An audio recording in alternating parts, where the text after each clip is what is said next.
Pode criar.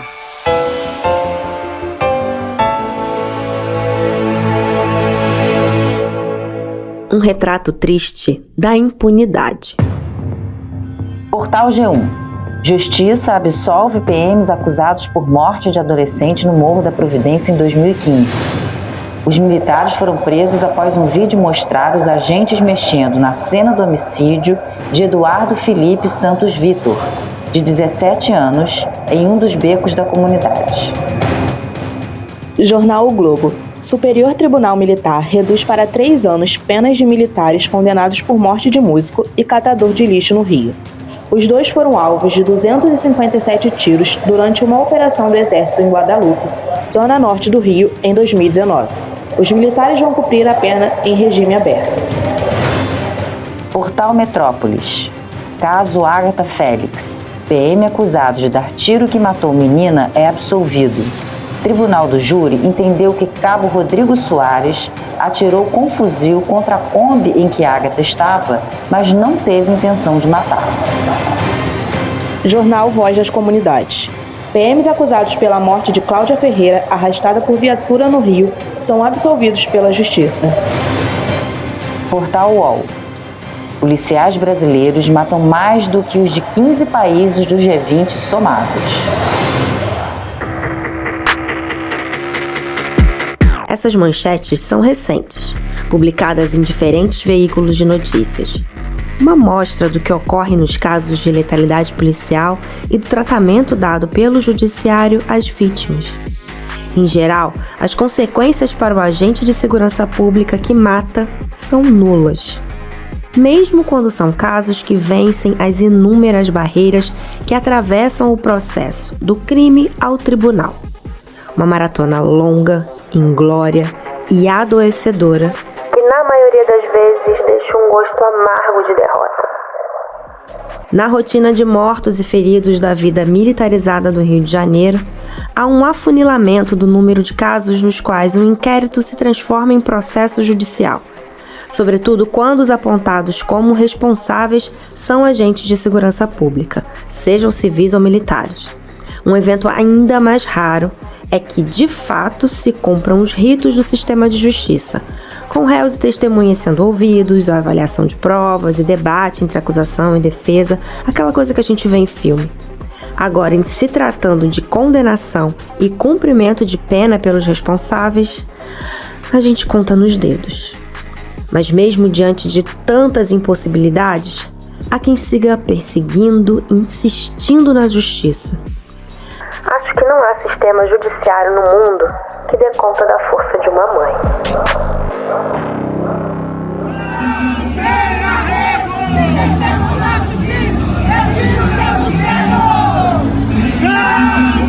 Neste episódio, vamos nos debruçar sobre a batalha judicial que familiares de vítimas da violência do Estado enfrentam quando seguem em busca de solução e responsabilização pelas mortes de seus entes queridos. Para conduzir essa conversa, nossa protagonista será Ana Paula Oliveira. Nascida e criada no Complexo de Manguinhos, na zona norte do Rio, formada em pedagogia, mãe de Jonathan e de Maria Paula. Ana enfrenta há mais de 10 anos as burocracias do sistema de justiça, buscando um desfecho diferente do usual quando se trata do assassinato de jovens favelados. Eu sou Viviane Nascimento, este é o podcast Eu Só Preciso Que Alguém Me Ouça, um programa voltado para ouvir e contar em conjunto as histórias de quem luta por justiça, memória e reparação pela violência de Estado. No episódio 2, Ana Paula e a saga pelos tribunais. Eu só preciso que alguém me ouça. Eu só preciso que alguém me ouça. Eu só preciso que alguém me ouça. Eu só preciso que alguém me ouça. Eu só preciso que alguém me ouça. Eu só preciso que alguém me ouça. Eu só preciso que alguém me ouça. No dia 14 de maio de 2014, Jonathan de Oliveira Lima, um jovem morador da favela de Manguinhos que cumpria o serviço militar obrigatório, foi morto aos 19 anos com um tiro nas costas disparado pelo policial militar Alessandro Marcelino de Souza, à época lotado na unidade de polícia pacificadora AUPP de Manguinhos. Polícia pacificadora. Palavras que, na realidade das favelas cariocas, parecem paradoxais. e que na vida de Ana Paula e de outras famílias da região representam a falência de mais uma política de segurança pública no Rio de Janeiro. O Jonathan acabou sendo a terceira vítima da unidade de polícia pacificadora aqui em Manguinhos. A unidade de polícia pacificadora ela chega a Manguinhos em outubro de 2012 e já em março de 2013 já faz a primeira vítima, que foi o jovem Matheus Oliveira Cazé. Tinha 16 anos, se eu não me engano, e ele foi morto com uma arma de taser disparada por policiais da UPP de Manguinhos. Mas em outubro de 2013, a segunda vítima dos policiais da UPP acaba sendo o filho da Fátima Pinho. Fátima, que foi uma das principais testemunhas do assassinato do meu filho e é cofundadora também do movimento das Mães de Manguinhos. Então, em outubro de 2013, o filho da Fátima, aos 18 anos de idade, ele é assassinado pela polícia, por policiais da UPP Manguinhos. E ele não foi morto a tiros, ele foi morto espancado até a morte, após sofrer várias perseguições dos policiais, né? Paulo Roberto foi a segunda vítima e, infelizmente, em maio de 2014,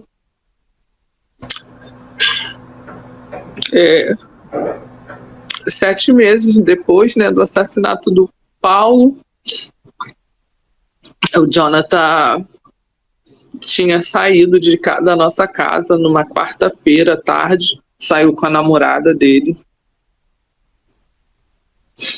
Ele falou que ia levar ela em casa.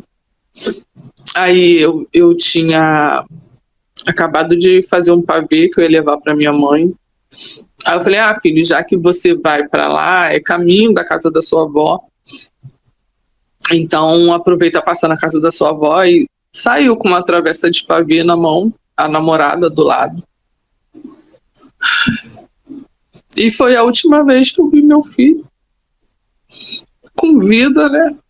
Sorridente, brincalhão, como ele era. Esse detalhe da travessa de sobremesa, um pavê para levar para casa da avó, sempre me prende atenção. Acho que é porque, para mim, indica que era para ser uma quarta-feira qualquer. A mãe em casa, cuidando de seus afazeres, vai preparar um lanche para os sobrinhos, o filho leva a namorada em casa, passa antes na avó. Não havia qualquer intenção obscura, não havia mudança drástica de rotina. Ninguém sai de casa carregando um pavê e pensa que vai ser alvo de 7 tiros vindos de um policial, pelo amor de Deus. Jonathan com certeza não imaginava. Tampouco Ana Paula pensou que esta tarde aparentemente comum a tornaria uma militante. Quando assistia, passando alguma reportagem sobre isso na televisão, e eu questionava, eu perguntava, gente, mas por que ninguém faz nada? Vira e mexe, passa reportagem, vira e mexe também, a gente fica sabendo de alguma coisa aqui na favela, que a polícia matou, que entrou na casa de alguém, e ninguém faz nada. Então, era uma coisa que me incomodava, mas eu não sabia o que fazer. O que eu poderia fazer para ajudar, né, não sabia. E foi somente após o assassinato do Jonathan, né, que eu senti uma necessidade de gritar, de denunciar, de falar o que tinha acontecido com meu filho, de falar da minha dor. Eu precisava gritar para o mundo o que eu estava sentindo pelo que aconteceu com meu filho, que eu não aceitava, que isso não podia ficar impune, ficar assim. E quando Ana diz gritar para o mundo, ela está sendo literal. Nesses mais de 10 anos, ela esteve gritando sua dor e sua revolta em todos os espaços possíveis. Dos atos de rua às universidades, casas legislativas, órgãos de justiça e fóruns internacionais. Há poucas semanas, por exemplo, ela estava em Genebra, na Suíça, participando da 57ª sessão do Conselho de Direitos Humanos da ONU, que apresentou o relatório sobre o Brasil, produzido pelo Mecanismo de Especialistas para o Avanço da Justiça Racial e Igualdade na Aplicação da Lei. O tal documento aborda o racismo estrutural e institucional, o uso excessivo da força e outras violações dos direitos humanos que afetam a população negra no Brasil. E a ONU convidou mulheres brasileiras que tiveram suas vidas afetadas pela violência policial e pela injustiça racial. Ana Paula estava entre elas. No plenário internacional, ela trouxe a realidade das favelas do Rio. É o que a polícia sempre faz: mata e criminaliza na tentativa de se safar de uma responsabilização, na tentativa de ter o apoio também da sociedade. Infelizmente, vivemos num país onde as práticas racistas são comuns, já estão enraizadas na cultura. Nesses mais de 10 anos, Ana Paula Oliveira se tornou uma das vozes mais ativas do movimento de familiares de vítimas do Estado no Brasil. Lembro de ter conhecido mais profundamente a sua história ao assistir o documentário Auto de Resistência, dirigido por Natasha Neri e Lula Carvalho, com o roteiro da Juliana Farias, que participou do nosso primeiro episódio. Lançado em 2018, o documentário acompanha alguns casos em que esse dispositivo jurídico, o auto de resistência, foi aplicado para justificar mortes praticadas por policiais. Hoje o termo não é mais utilizado, mas na prática não mudou muita coisa.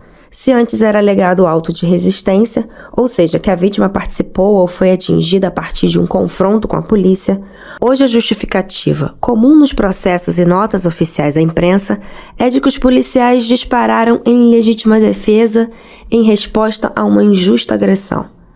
Mesmo que o suposto agressor não seja vítima, mesmo que nenhum policial ou viatura tenha sido atingido, mesmo que não tenha havido, fora do boletim de ocorrência, qualquer registro de troca de tiros na região, mesmo que não houvesse arma, enfim, mesmo que não faça o menor sentido. No filme, mais do que a história trágica, me chamaram a atenção a força do olhar e as palavras diretas de Ana Paula, como aparecem nesse trecho do trailer. Quando eu vejo aqueles crápulas tentando incriminar meu filho, pra mim é como se eles estivessem matando meu filho de novo. Essa justiça que tem 2 pesos e 2 medidas, que a gente só conhece quando é pra nos condenar. Foram inúmeras as entrevistas e encontros que tivemos nos últimos anos, por conta da rotina de repórter na Editoria Rio. Minha admiração pelo olhar e as palavras de Ana só aumentaram.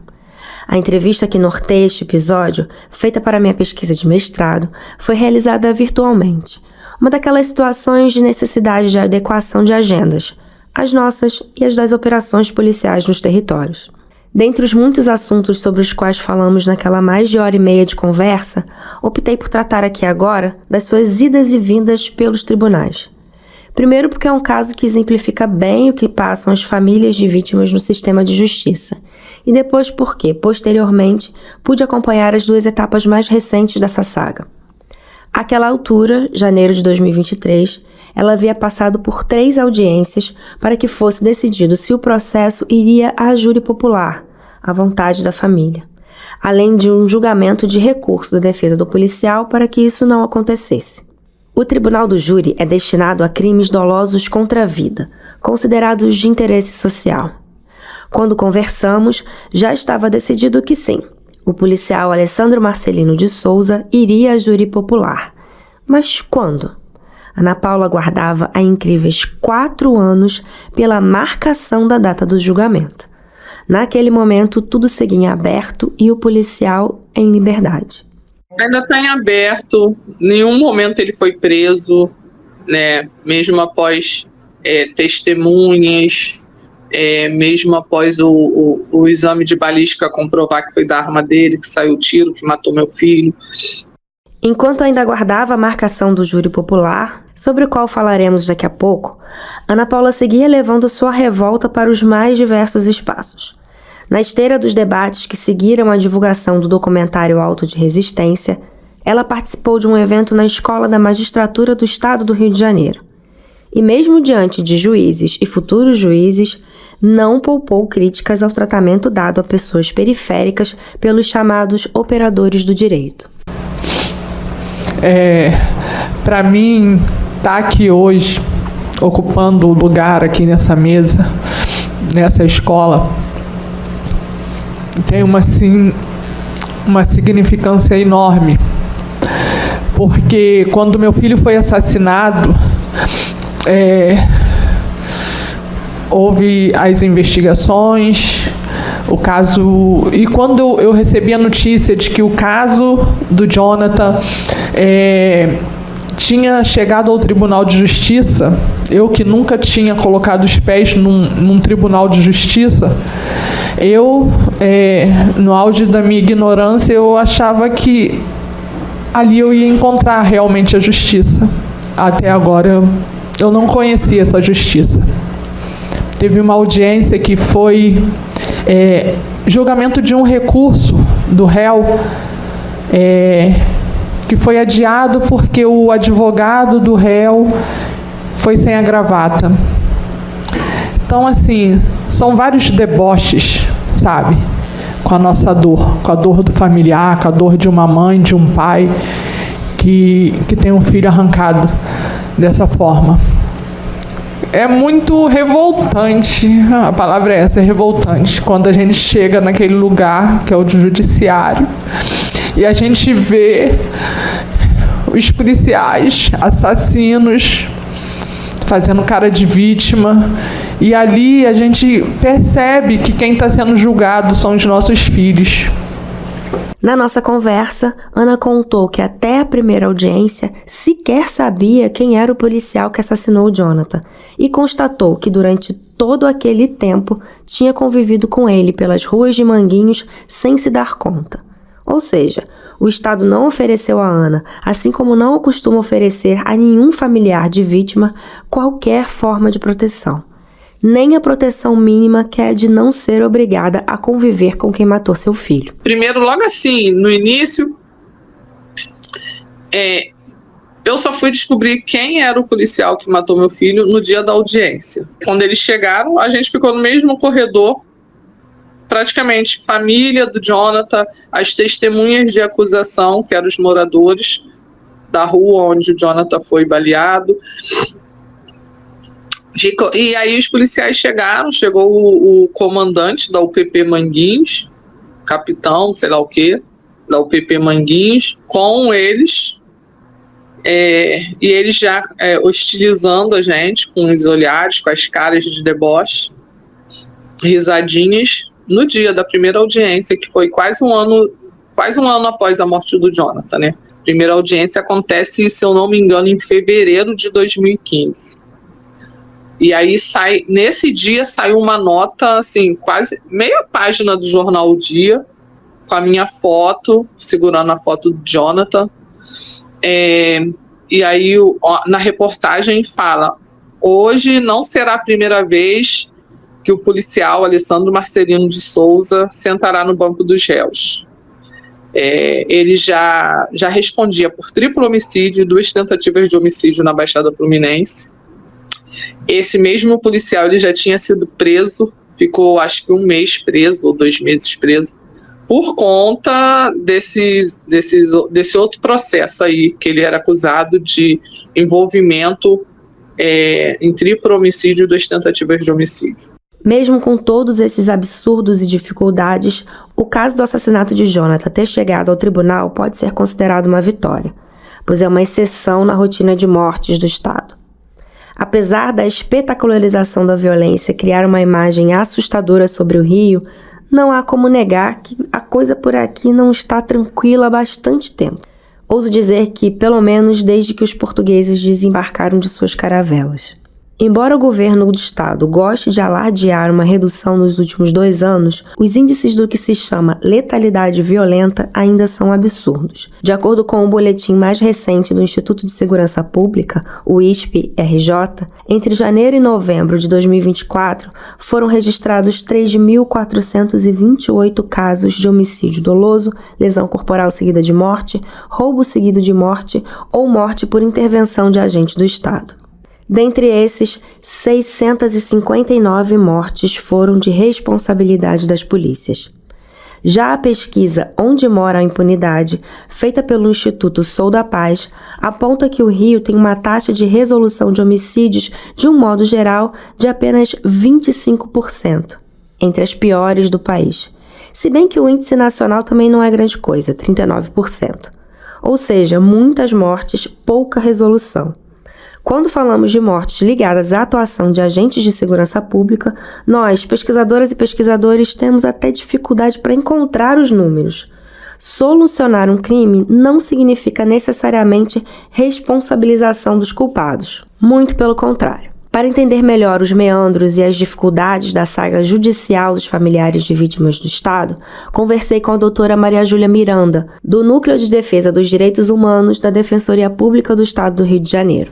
Toda vez que acontece uma morte, se a morte for suspeita ou se efetivamente aconteceu um homicídio, tem a instalação do inquérito policial.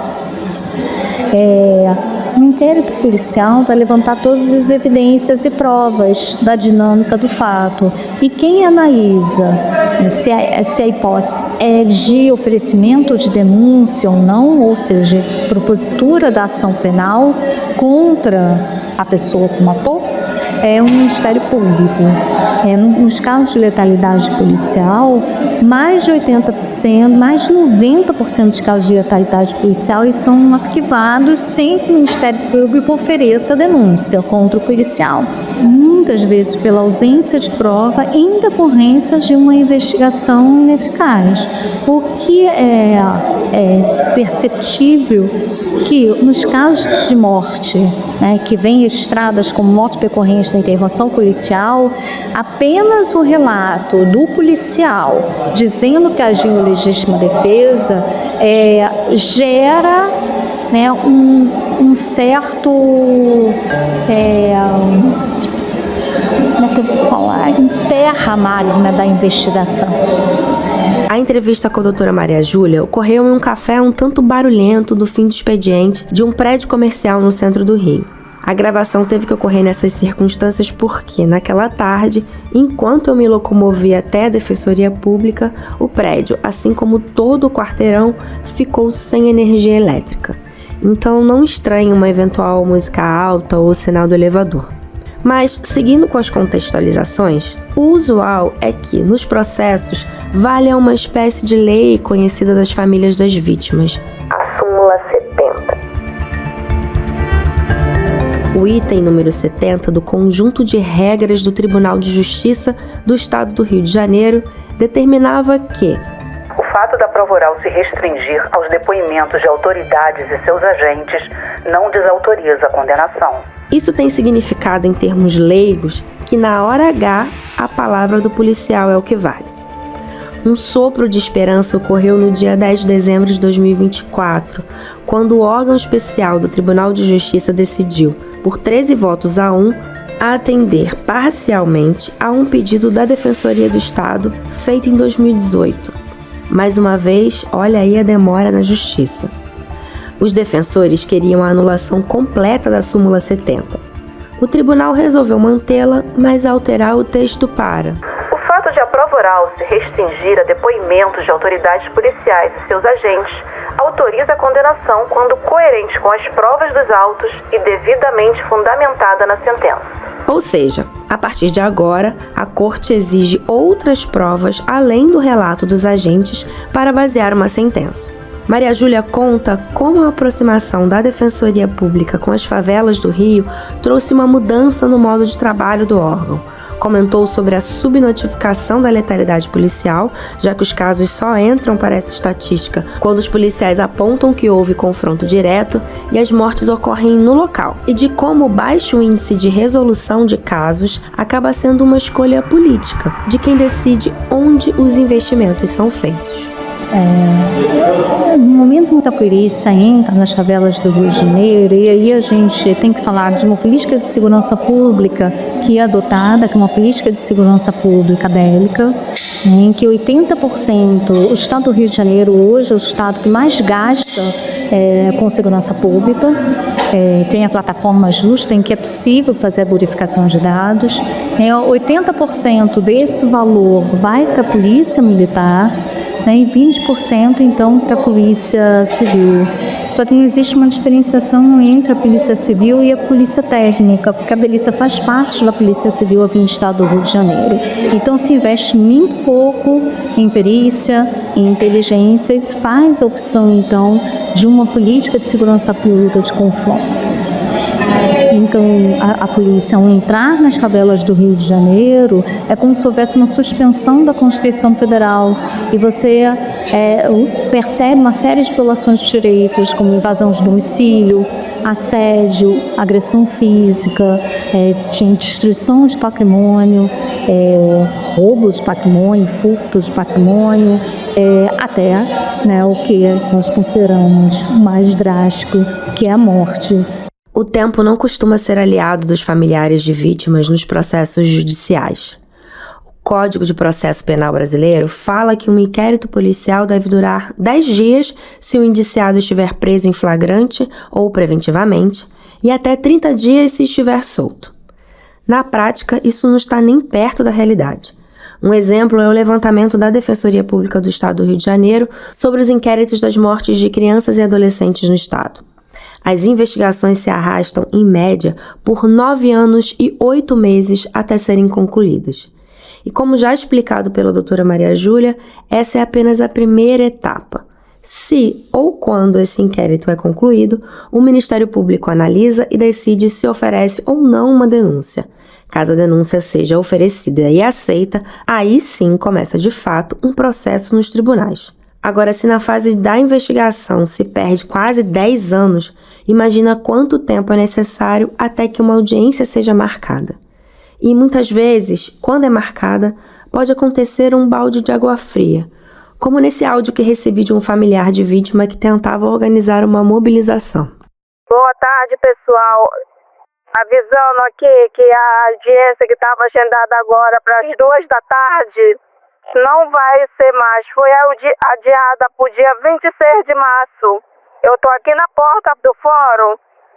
Eu cheguei, mas acabaram de me ligar avisando que a audiência de hoje foi marcada para o dia 25 de março de 2025. Qualquer coisa, eu passo o informe a todos. Obrigado pelo apoio. Como já contamos no episódio anterior, os casos que passam pela transformação de inquérito para processo, em geral são aqueles nos quais as próprias famílias conseguem reunir provas.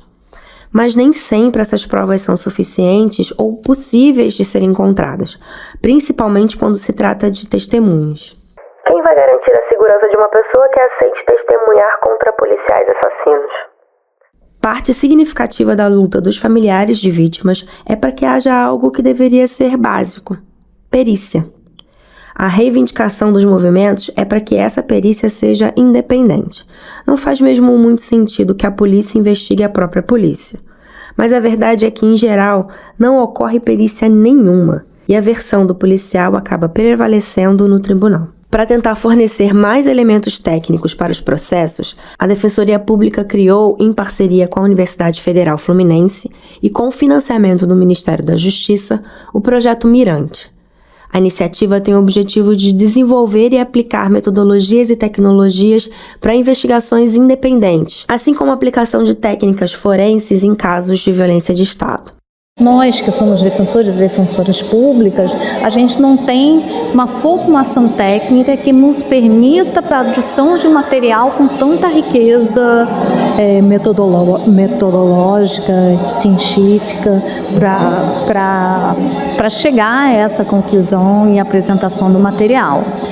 E é esse material que o resultado desse trabalho é que faz com que essa família consiga acessar a justiça, seja através da responsabilização civil do Estado do Rio de Janeiro, mostrando as falhas dessa investigação. São vários os casos em que o projeto Mirante passa a ser essencial, seja para possibilitar o acesso efetivamente à propositura de ação de responsabilidade civil, seja na tentativa da responsabilização criminal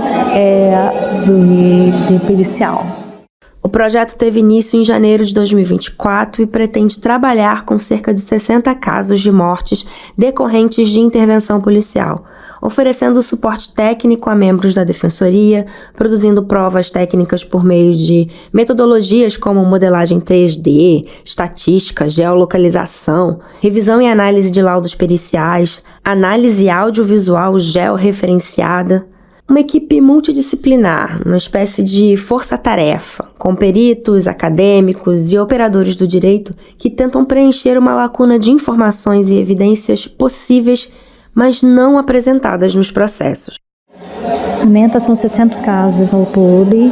Nós temos 3 casos com modelagem 3D, que a modelagem 3D visa a reconstrução da dinâmica do fato no ambiente virtual, mostrando quais das versões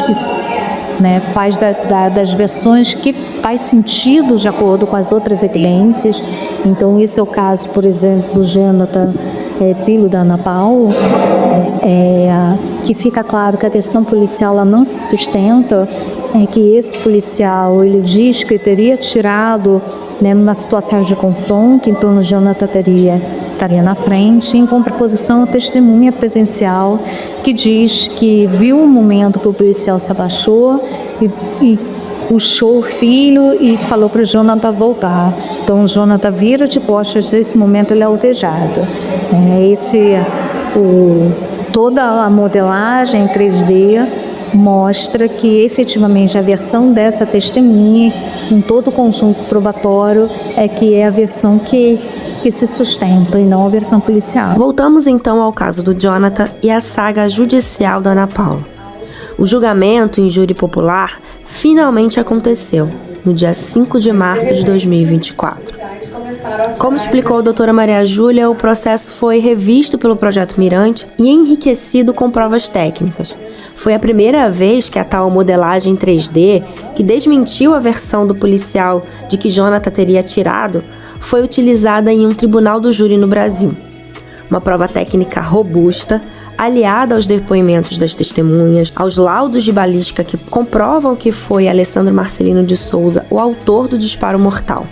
Não havia outro desfecho possível que não fosse a condenação e a prisão do policial, certo? Não na justiça brasileira. Na leitura da sentença, a juíza deixa claro que o tribunal reconhece que Jonathan é a vítima e que Marcelino o matou, mas condena o policial por homicídio culposo, ou seja, sem intenção de matar, e encaminhou o caso à Justiça Militar para a decisão da pena. Alessandro Marcelino, em depoimento, confessa que atirou 7 vezes. Um dos tiros acertou Jonathan. Quem dispara 7 vezes tem intenção de quê, além de matar? Esses vermes continuarem matando nossos filhos, tá? Defesa, miliciano, réu, que já foi condenado, já foi processado por outros homicídios, tá? E eu aqui, ó, com a dor de ter meu filho assassinado! Meu filho foi assassinado com um tiro nas costas! Essa luta não pode ser só minha! Por que fizeram isso com meu filho? Acabaram com a minha vida! Acabaram com a vida da minha família! Essa é a resposta que a sociedade dá pra mim, gente! Não! A resposta que a sociedade ofereceu a Ana foi de que determinados territórios e determinadas pessoas não importam. Contra elas, tudo é permitido. Suas vidas são descartáveis. Apesar do baque forte, nem a Ana, nem o Ministério Público se conformaram com o resultado. Um pedido de recurso foi feito para que o julgamento fosse revisto.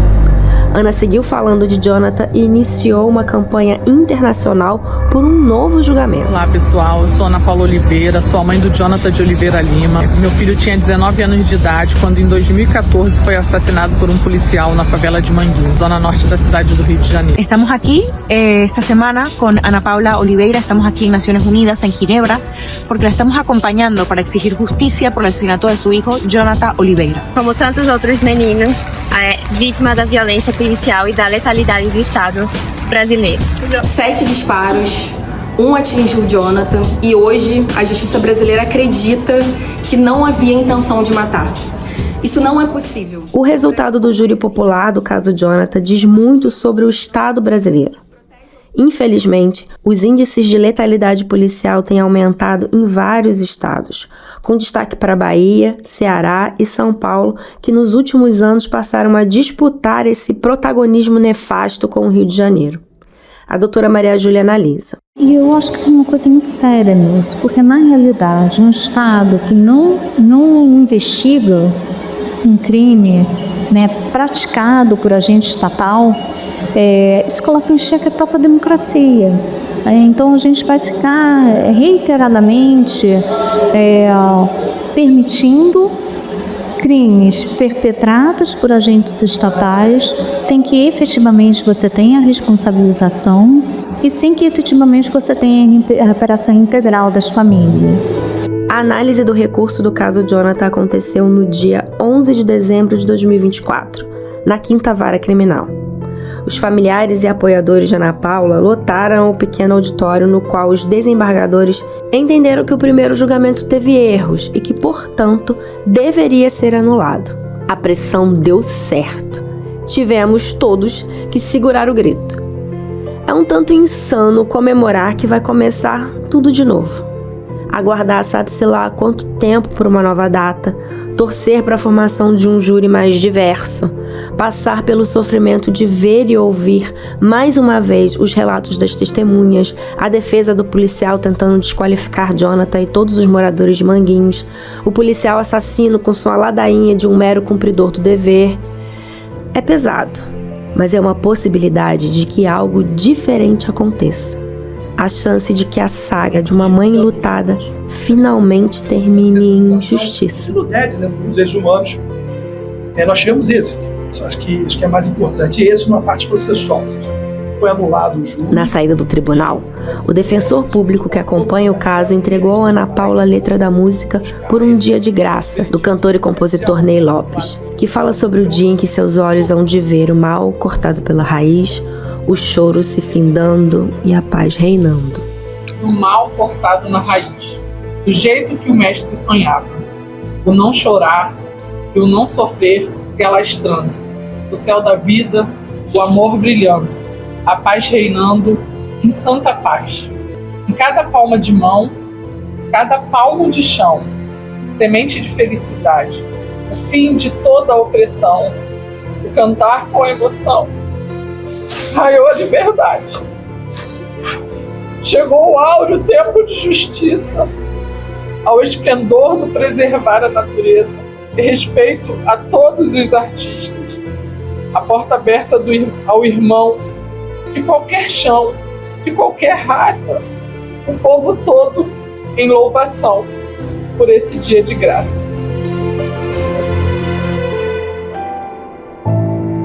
Eu Só Preciso Que Alguém Me Ouça é uma série original do Pode Criar, podcast do Criar Brasil. O Criar Brasil é realizador do projeto, que tem apoio da Fundação Heinrich Böll. Eu, Viviane Nascimento, idealizei, roteirizei e narrei este episódio. A produção e a revisão foram de Mariana Teodoro. A engenharia sonora é do Super Douglas Vieira. A identidade visual é de Alexandre Berçot. A Márcia Valles coordena o projeto. As gravações das narrações foram feitas no estúdio do Criar Brasil. Usamos áudios de vídeos postados nas redes sociais e citamos matérias veiculadas nos portais G1, UOL, Metrópolis, na CNN, no jornal O Globo e no jornal Voz das Comunidades. Desta vez, a leitura das notícias contou com as vozes de Adriana Maria, Isabelle Gomes, Mariana Teodoro e Rosângela Fernandes. Aquele mega agradecimento a Maria Júlia Miranda e a protagonista deste episódio, Inspiração Cotidiana, Ana Paula Oliveira. Ana Paula é cofundadora do movimento Mães de Manguinhos. Que tal atender o pedido da Ana Paula e fazer dessa luta sua também? Acompanhe as atividades no perfil @mãesdemanguinhos nas redes sociais e colabore como puder. Agora, se você quiser conhecer outras produções do Criar Brasil, visite nosso site criarbrasil.org.br/podcriar.